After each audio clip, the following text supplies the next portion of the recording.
about. And the good thing about having financial independence is that once you have financial independence, it releases you in a way that's indescribable to people that are caught up in the constant, very common web of existence. It's hard. Existence. It's hard. I had a development deal when I was 26 years old, and I got a development deal to come to California and do this television show.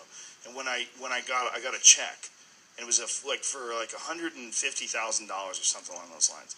And immediately it was like the whole world just relaxed. Like I knew, my rent was like $600 or something like that. I knew I could pay my rent now. I knew I could eat now. I knew I made $500 in the average week doing stand-up. I knew I could eat.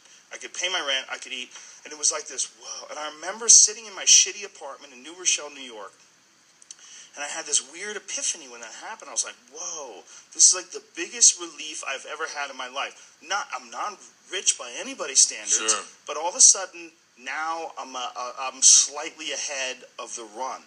And I can stop, and I can look at the struggle behind me, and I'm going to go, oh, we're caught up in the momentum of debt. We're caught up in the momentum of stress. We're caught up in the momentum of having to pay this and that and worry about, they're going to shut my lights out, my cable bill, and writing checks and all that stupid shit that people do all day. And as soon as you can step away from that, then you start to look at your life and going like, what is my life like this just constant worry about this impending tide of bills and pushing them back? Yes. So the one thing, the responsibility that I think a person like you has or a person like I have is that once you are slightly ahead of that wave, to let people know what it's like. Let people know what's going on up here, and also let people know, like, you're being misled. This doesn't last forever. You're being misled. That's the whole thing. Not only you're being misled, because we're all being misled. But what you're saying, I was so caught up in bills and money and buying shit and not buying shit and being broke for so long that I got consumed about cash.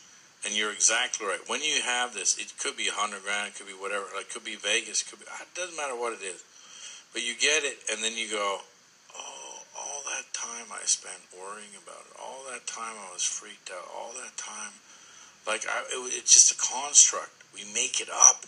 Money is just a bunch of fucking computer fucking blips on the screen. And then when you get it, you realize, then this is, I know how arrogant it is to say, but at the same time, you're like, fuck. Like, all that time, because I'm stupid, all that time I was trying to chase the money, I should have been trying to chase something else. I don't know. But I'll tell you what I mean.